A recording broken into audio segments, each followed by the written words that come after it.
위르겐 몰트만 강독 계속하겠습니다.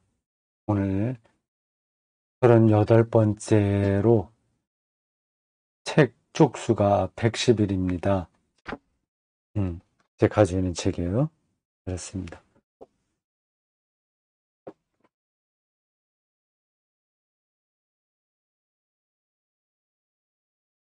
6번 영혼의 생명. 네, 이 생명이라는 단어가 독일어 레벤, 레벤이라고 했습니다. 보통 두 가지로 번역됩니다. 우리나라 번역이라고 하는 게 늘 그래요. 그냥 순수하게 우리나라 말로 삶 혹은 한자로 인생입니다. 언어는 그 하이데거가 말한 그 아포리즘에 따르면 존재의 집이라서 그 뉘앙스의 작은 차이들이 거기에 개입해 있습니다. 우리가 보통 아와 어가 다르다 그런 말도 하지 않습니까? 토시아나 한자로 쓰냐 우리말로 쓰느냐에 따라서 그 문장의 뉘앙스가 달라져요. 이 레벤이라고 하는 단어를 제가 대할 때마다 많이 느낍니다. 뭐 저것만이 아니죠. 영혼의 생명하면 어떤 생각이 드십니까? 똑같은 얘기거든요. 영혼이 생명이니까. 생명이 영혼이고. 근데 여기서 굳이 영혼의 생명이라는 소 제목을 달았습니다. 이유가 있겠죠. 가보겠습니다. A. 영혼의 내면적인 생명. 그 이 생명을 지금 죽음의 문제를 다루고 있으니까 생명을 이야기해야 되지 않겠습니까? 이 생명을 이제 전체성으로 접근하고 있어요. 몰트만이. 그 전체성으로서의 생명에 기독교가 약간의 한계를 보이는 부분들이 있습니다. 그걸 먼저 정리합니다. 그건 이제 영혼 구원, 뭐 보통 그렇게 얘기를 하잖아요. 그 표현에 따른 한계입니다. A. 영혼의 내면적 생명. 이 내면적 생명에 기독교가 상당한 기간 이렇게 기울어져 있었습니다. 지금도 그렇게 기울어져서 신앙생활하는 사람들이 많이 있습니다. 내면적인 생명이 중요하죠, 당연히. 그게 어떤 것과 대립하거나 대립하는 부분도 있긴 있어요. 완전히 분리되어서 내면적인 생명만 힘된 영혼의 생명으로 보는 건 잘못이라는 뜻입니다.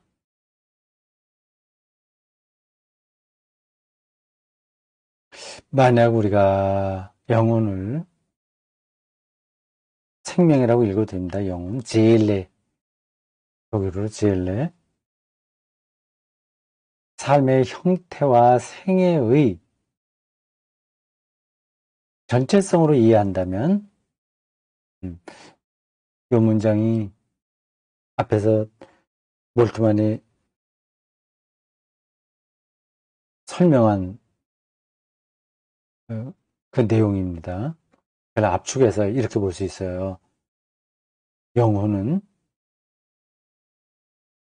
우리 삶의 형태와 생애의 전체성이다 하는 거죠. 그렇게 이해한다면 아우슈트누스 일의 영혼을 내면적인 생명으로 제한하고 제한에 이게 우리에게 나타나는 잘못 중에 하나이기도 하죠. 제가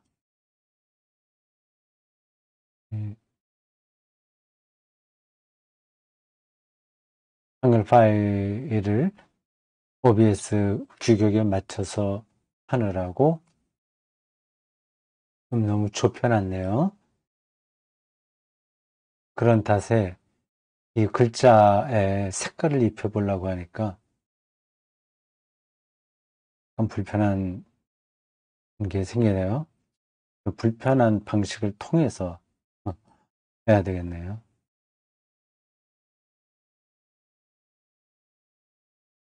이렇게 글자를 변형해 봤습니다. 제안하고 내면적 생명만 참된 거로 본 거죠.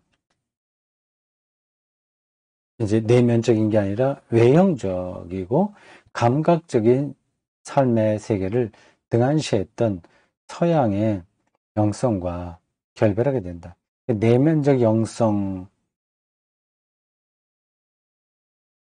기울어졌던 유럽 기독교의 영성과는 좀 다른 길을 가야 되겠다 하는 거죠. 일단 이런 얘기만 들어도 몰트만이 어떤 말을 하려고 하는지 우리가 감을 잡을 수 있습니다. 내면만이 아니라 외면까지, 외형적인 것까지 다 포함한 전체성이라고 하는 겁니다. 우리 육체가 어떻게 영혼과 관계되냐? 주로 그런 거는 내면적인 거 아니냐 이렇게 생각할 수 있습니다. 몰트만이 그 부분을 어떻게 풀어가는지 따라가 봅시다. 그걸 제가 쓰는 말로 바꾸면 창조영성이라고 할 수 있습니다. 내면적인 생명은 그러니까 하나님께서 우리의 영혼만 창조한 게 아니라 우리 육체까지 창조했잖아요. 하나님이 창조한 거라면 아름다운 거죠. 하나님의 창조인 우리의 육체와 거기서 발현되는 감각들을 제외해 버린다면 창조 영성에 반은 놓치는 거죠. 내면적인 생명은 인간의 자기 관계 안에 머물러 있으며 주로 자기 안으로 들어가는 거죠. 어떤 사회적 관계, 우주와의 관계, 생태적 관계 이런 것들은 줄어듭니다. 그러니까 자기 속에 들어가는 거예요. 영혼과 신체의 이원론을 전제한다. 영혼과 신체의 이원론. 그렇죠.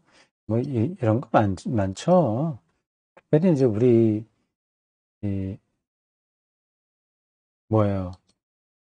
한국 기독교에 다분히 영향을 미쳤던 청교도 신앙, 미국의 부흥 운동, 뭐 이런 것들이 영혼과 신체 이원론을 깔고 있습니다. 우리 육신은 뭐 악해. 그러니까 회개해야 돼. 뭐 이런 생각이 아주 강한 거죠.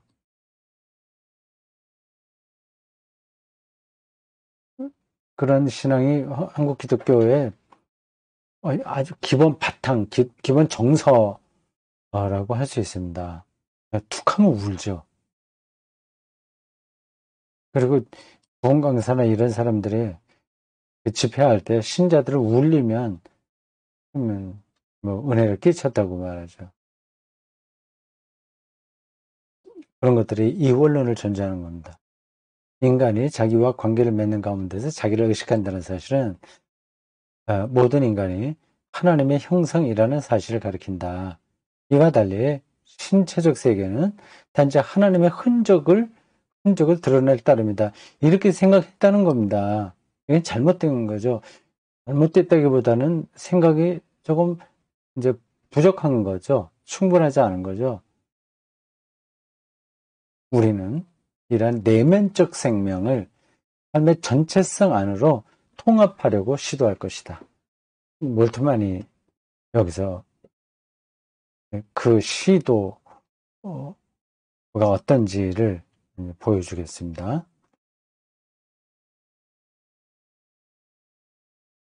영육 이원론의 극복입니다. 물론 그런 말들은 많이 들어봤죠, 우리가. 근데 이 신학대가가 이 문제를 어떻게 더 깊이 있게 신학적 근거로 설명하는지 따라가 보겠습니다. 상당한 분량을 이제 내면적 생명을 분석하는 데 할애하고 있습니다. 나는 하나님과 영혼을 알기를 갈망한다. 그 외에는 어떠한가? 그렇다. 그 외에는 아무것도 갈망하지 않는다라고 아우슈티누스는 그의 고백했었다. 그의 고백록이 유명하지 않습니까? 그게 여기서는 그 고백록을 얘기하는 것 같지는 않죠? 고백록 하면 뭐 컨페시오 이렇게 하든가 라틴어로요. 여기는 솔리오 인 이렇게 되는데 하여튼 뭐 어거스틴 혹은 아우스티누스, 어거스틴은 영어로 발음하는 거고 아우스티누스는 라틴어로 번역하는 겁니다. 우리들은 보통 어거스틴으로 많이 알고 있죠. 우리나라 신학과 기독교가 다 미국의 영향을 받았기 때문입니다. 아우구스티누스는 당연히 로마 시대에 한창 로마가 번성할 때 활동하던 사람이라서 라틴어로 모든 신학 작업을 했습니다. 당연히 그를 라틴어로 그의 이름을 라틴어로 불러야 되죠. 아우구스티누스. 그래서 우리 입에 익숙하지는 않습니다.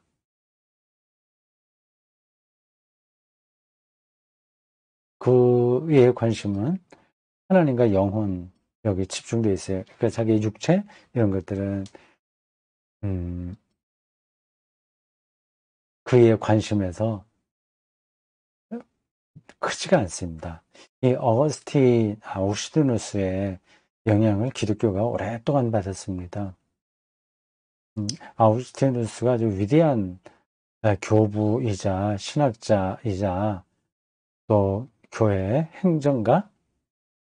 행정가라고도 얘기할 수 있을까 모르겠으나 리더죠. 그 당시에 4세기예요. 4세기 말서부터 5세기까지 활동했습니다. 그렇죠? 맞죠? 네, 그때 기독교의 그 뼈대가 형성됐다고 보면 됩니다. 중요한 시기에 아우구스티누스가 활동했습니다. 근데 요 부분에서는 그 영육 이원론적인 경향이 아우구스티누스에게서 보인다는 점에서는 약간 한계가 있는 거죠. 이 사람이요. 그러니까 그럴 수밖에 없었던 것은 그 시대가 뭐 이런저런 그렇게 될 수밖에 없었던 성격이 있는 거죠. 여러분들이 잘 아시는 대로 이제 만이교에 힘이 떨어져 있었거든요. 이 사람이 젊었을 때 10대 후반에요. 만이교 일종의 영지주의하고도 비슷합니다. 철저하게 이원론적이죠. 그게 이제 플라톤에게서 내려온 겁니다. 육체는 이건 감옥과 같은 거라서 이건 뭐 쓸데없는 거예요. 그러니까 도덕적으로 타락을 하더라도 그건 뭐 원래 인간의 육체는 그런 거니까 뭐 상관없어. 영혼만 순수하면 돼. 이런 쪽에 영향을 받았습니다. 그게 이제 기독교 신학 안에서도 어느 정도 영향을 끼치는 거죠. 하나님에게 도달하는 길은 내면을 향해 가는 길이다. 내면. 그의 기도문 이런데 읽어보면 그런 게 많이 나와요. 그런 부분이 분명히 기독교에 있습니다. 내면적인 영성이 잘못됐다는 게 아니라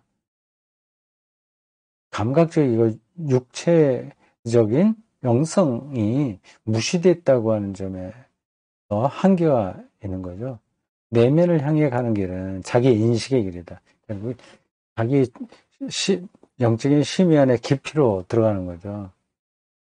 그러니까 바깥의 세상이 어떻게 된다고 하더라도 상관없이 그 자기 내면에서는 자유와 안식을 누릴 수 있는 거죠. 굉장히 매력적인 방식입니다. 내면을 향해 가는 길은 자기 인식의 길이다. 주체성이 깊은 곳에서 자기 자신을 세워가는 거예요. 주체. 깊은 곳에서 하나님은 경험된다. 깔뱅도 확신했듯이. 이 깔뱅도 우리가 보다 칼빈이라고 이야기합니다. 칼빈은 영어식 발음이에요. 깔뱅은 프랑스어죠. 스위스가 이렇게 여러 언어들이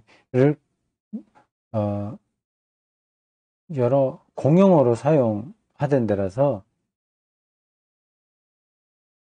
뭐 그렇기도 하고 이건 하여튼 영어 발음으로 칼빈입니다. 스위스는 독일어, 프랑스어, 이탈리아 이게 다 공용어죠.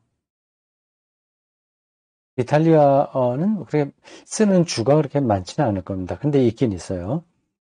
더 정확하게 하면 스위스는 4가지 언어가 사용이 됩니다. 독일어, 프랑스어, 이게 다 접경 지역이 있죠. 프랑스하고도 붙어 있고, 독일에도 붙어 있고, 남쪽으로는 이탈리아하고 붙어 있고요. 그리고 스위스 산악지대에 토착 언어가 있습니다.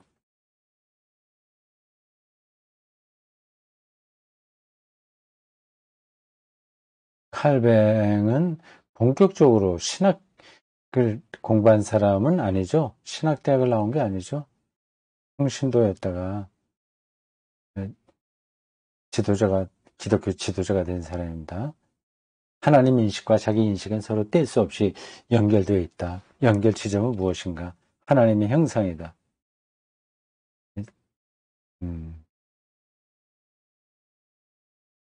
12세기의 신비주의자 위렐름 폰 티에리에 따르면 하나님은 영혼에게 다음과 같이 말한다. 일종의 기도문입니다. 기도문. 티에리가 하나님에게서 들었다는 방식으로 기록한 기도문입니다. 너는 항상 너는 나의 형상이기 때문에 하나님의 형상이라는 말이 나오지 않나요? 여기 나왔죠? 하나님의 형상, 임마고데이와 하나님의 흔적 두 개가 구별됩니다. 임마고데이, 하나님의 형상.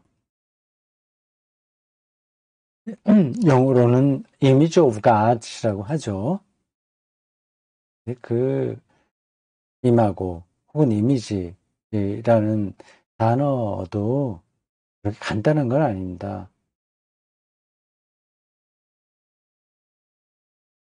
본질이라고도 표현할 수 있을까요? 아니면 아리스토텔레스가 얘기하는 폼, 형상, 진료와 형상이라고 할 때 그걸 얘기할까요? 아니면 몇몇 그리스 철학자들이 얘기하는 뭐 용어가 있는데, 지금 떠오르지가 않네. 근본, 본질, 예, 그런 걸 두루두루 여러 개념들이 거기 들어가 있겠죠. 반면에 하나님의 흔적은 신체적인 세계를 가리킵니다. 메스티기아 데이.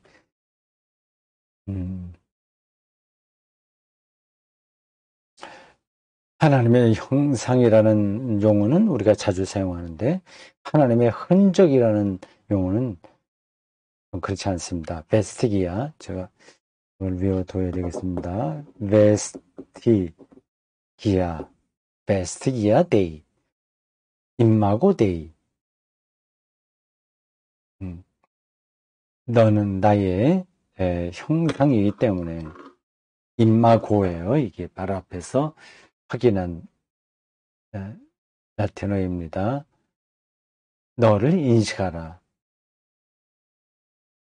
문장이 조금 이상하죠? 너는 나의 형상이기 때문에 너를 인식하라. 그러니까 너를 인식하면 나를 인식한다는 뜻인가 봐요. 그래 안 되면 너도 나를 인식할 것이다. 너는 나의 형상이다. 그리고 너는 내가 네 곁에 있음을 알게 될 것이다. 자기의 깊이로 들어가면 하나님을 만난다는 겁니다. 왜냐하면 우리가 하나님의 형상이기 때문입니다. 신비주의자들의 신앙 형태가 대부분 이렇습니다. 주체성이죠. 이게 조금 위험하기도 합니다. 자기 내면의 세계라고 하는 게 그렇게 확연한 게 아니거든요. 자기 무의식이 거기서 발동할 수도 있고, 무아지경? 그렇게도 말할 수 있고. 어쨌든 이러한 경향이 이전에 기독교 역사에서 있었습니다. 내면적 영성이라고 합니다. 신비주의자들의 글들을 제가 몇 군데 인용하고 있어요. 12세기의 신비주의자 위렐름 폰 티에리입니다. 11세기 그때 중요할 때입니다. 신비주의자들이 많이 있었습니다. 마이스터 에크하르트도 대충 그 시기일 겁니다. 토마스 아퀴나스도 13세기, 14세기인가? 하여튼 그쪽 언저리예요.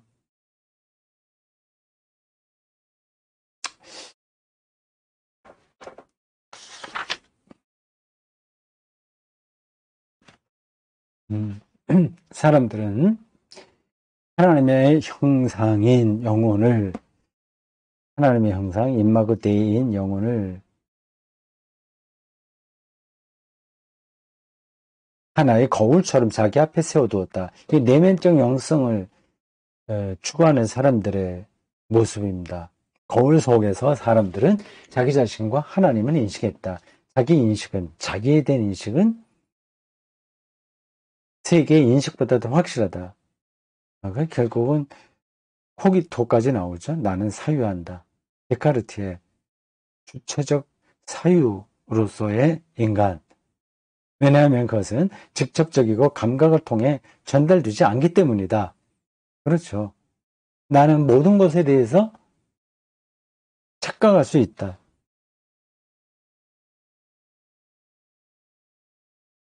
자기를 인식한다고 하지만 그걸 잘못할 수도 있는 거죠. 그러나 내가 착각한다는 사실에 대해서는 착각할 수 없다. 예. 이건 데카르트의 말하고도 비슷합니다. 나는 사유한다. 모든 것을 의심하지만 사유하고 있는 자기만은 확실하다. 하는 자기의 확실성을 강조하지 않았습니까? 비슷한 얘기예요. 여기서 영혼은 자기 인식의 주체와 객체로 이해해야 된다. 인식의 주체와 객체. 자기가 인식한다고 할 때는 주체고, 자기를 인식할 때는 자기가 객체가 되는 겁니다. 이를 휴고, 폰, 빅토르는 다음과 같이 표현했다.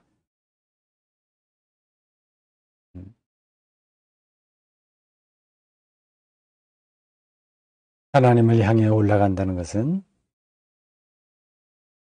혹은 내려간다는 것은 이라고도 할 수 있어요. 비슷한 얘기입니다. 자기 자신 안으로 들어가는 것을 의미한다. 내면이죠.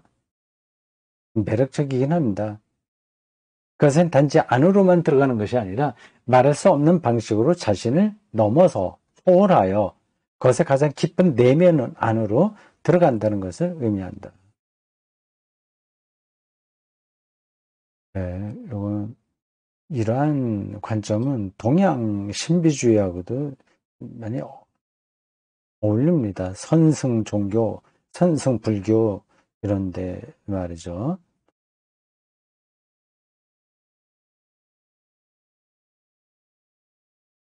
영혼이 이렇게 내면적으로 자기를 초월할 수 있는 것은 인간 영혼의 가장 은밀한 곳에 하나님의 영혼이 존재하기 때문이다. 하나님의 영혼? 하나님을 영혼이라고 표현할 수 있나? 하나님의 영혼? 하나님의 영이라고 해야 되는데 영혼이라고 그랬어요. 영하고 영혼하고 구분을 해야 되는데 나는 하나님의 영혼이라고 하는 말은 처음 듣네.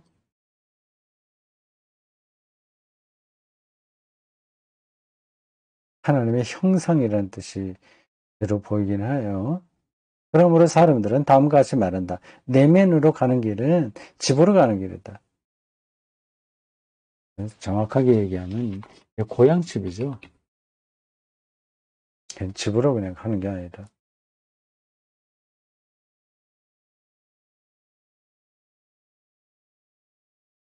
네, 지금 내면적인 영성을 추구했던 그 기독교의 그 면면이 내려오는 그 역사를 이렇게 간략하게 정리하는 중입니다.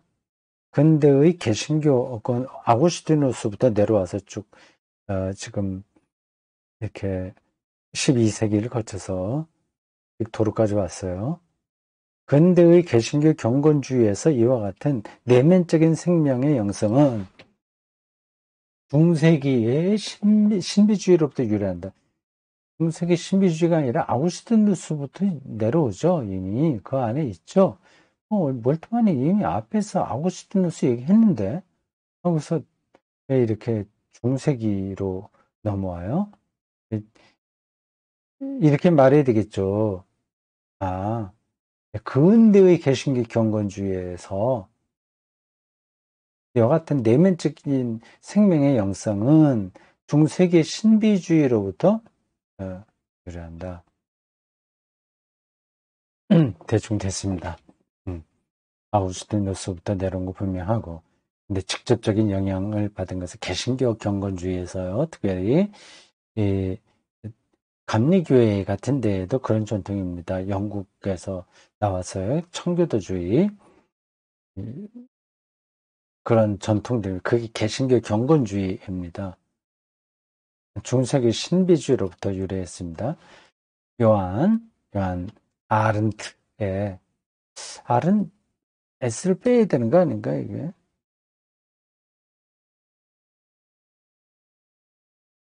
모르겠습니다.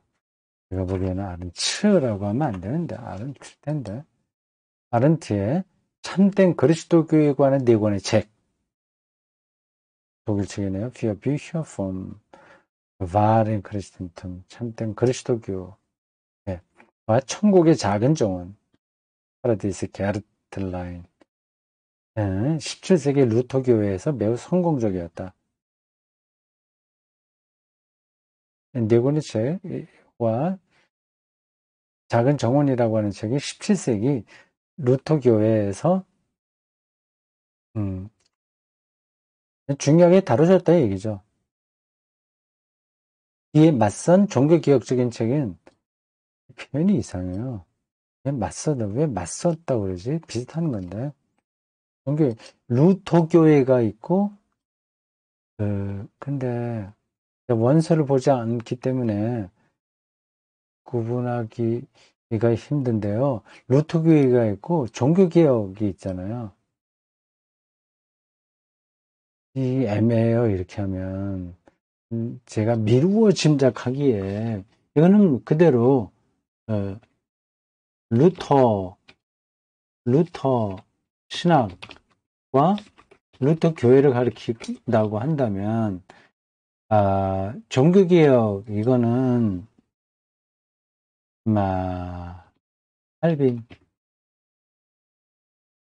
칼빈 그러니까 그게 장로교죠.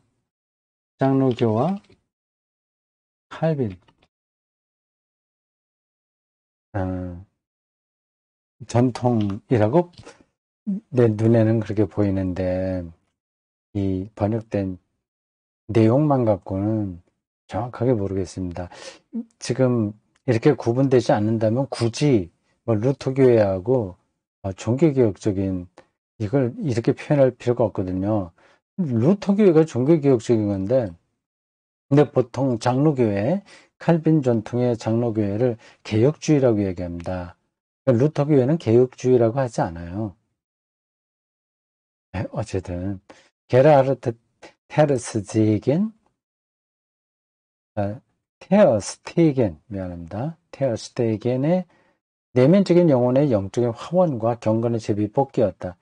근데 이 두 개가 다 사실은 내면적인 거거든요. 그렇기 때문에 이게 맞섰다기보다도 이제 루터 교회하고 개혁주의 교회니까 그렇게 좀 구별을 했던 것 같아요. 네 감각의 창문을 닫고 네 감각의 창문을 향한 문을 닫고 내면 깊은 곳에서 하나님 찾아라. 당연히 내면적인 거잖아요. 그러니까 테어스테겐도 내면적인 거고 아른트도 내면적인 겁니다. 한쪽에서는 루터교의 전통이었고 다른 하나는 개혁주의였다. 근데 여기 조금 다른 이야기가 나오긴 합니다. 테어스테이기에는 하나님을 단지 그의 영혼의 깊은 내면 안에서만 찾은 게 아니라 창조 세계를 넘어서는 곳에서도 찾았다. 조금 차이가 있다고 하는 건데, 근데 뭐 거의 비슷하지 않아요? 그 큰 흐름에서는 내면적인 거라고 할 수 있습니다.